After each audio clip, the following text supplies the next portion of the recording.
Behind the beautiful forevers will make you more grateful for what you have. Look for ways to tear down corruption in the world, and help the poor by sharing the experiences of people living in the Annawadi slum in India. Mumbai is one of the world's biggest and most complicated cities. It boasts luxury, Bollywood, and higher income per capita than the average Indian city. But in stark contrast, it also contains some of the worst slums.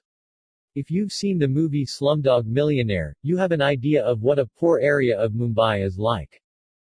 The Annawadi slum is home to 3,000 people on a small patch of swampy land near the Mumbai airport. Hiding them from the view is a large concrete wall that borders the airport. The people here live in devastating poverty. Pulitzer-prize winning journalist Katherine Boo spent more than 3 years here among the people. In her book Behind the Beautiful Forevers, Life, Death, and Hope in a Mumbai Undercity, she gives us a glimpse into this area and the people that live here. Many live with little to no shelter. Waste and rats surround them. Families live in desperation and must do what they can each day to maybe make a few dollars. Here are the 3 most eye-opening lessons from this book. 1. People in the Annawadi slums live a dangerous life with almost no basic human rights. 2. Corruption is lurking around every corner and bribery is needed for everything.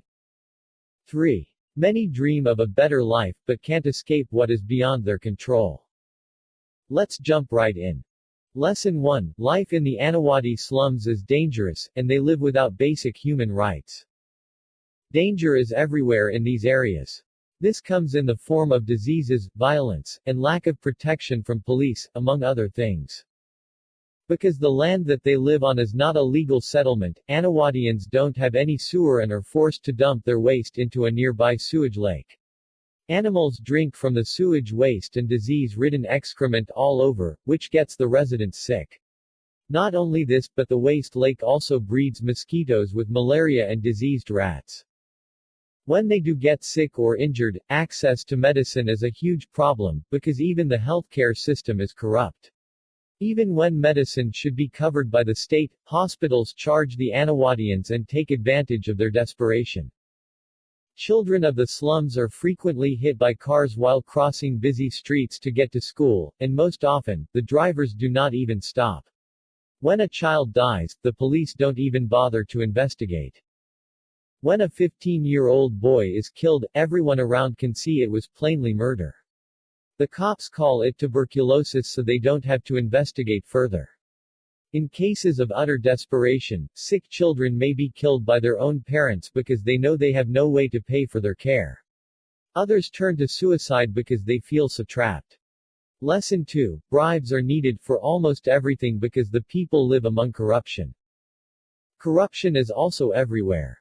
An example we learn of this is the school the Annawadi children attend. It is funded through charitable donations, but unfortunately, these get misused. The woman who runs it puts her daughter who is unqualified in charge of the school. And to make it as profitable as possible, she has her daughter only teach on days when the charity supervisor drops in to check on things. Though the people long to take part in the political process and vote, the government makes it hard for them. This is because they are seen as criminals just for living in the slums. The only way they can get a voter card is to bribe the officials. The people know the police will only help them with bribes. When one of the residents, Abdul, was arrested unlawfully for something he didn't do, the police beat him and tried to terrify him into taking out a loan to pay them huge bribes. This is the only way he can avoid having the false charges filed against him. Lesson 3. Annawadians dream of a better life, but one small setback can devastate all they have worked for. We hear the story of the Hussain family, who has hopes and dreams of one day leaving the slum. Through their garbage business, they are able to scrape together enough money to put a deposit down for a plot to build on a legal settlement. People around them see their supposed wealth and become jealous, and one neighborhood argument is enough to ruin all they've worked for. When they accidentally shake some rubble into their neighbor's house by knocking into her brick wall, the mentally unstable woman claims her home is destroyed and they should compensate her. The Hussein's refusal sends the neighbor into a rage and she sets herself on fire. She is given poor care at the hospital and dies. The jealous neighbors accuse the Hussein's of murder, and several members are arrested. They watch as their savings disappear because they have to pay bribes and lawyers, and they lose the plot of land which they now can't pay for. Many people try to escape by getting an education, but even this is almost impossible. A smart young lady named Manju studies hard and gets a job selling life insurance. But though she does the training and gets exceptional grades, she struggles to make any money. The people of Annawadi can't afford life insurance, and anyone else refuses to do business with her because they consider her a slum girl. The odds seem to be stacked against them, and very few can escape. Boo tells us, for every 2 people in Annawadi inching up, there was 1 in a catastrophic plunge. But this doesn't stop them from having hope for their future. Behind the Beautiful Forever's review.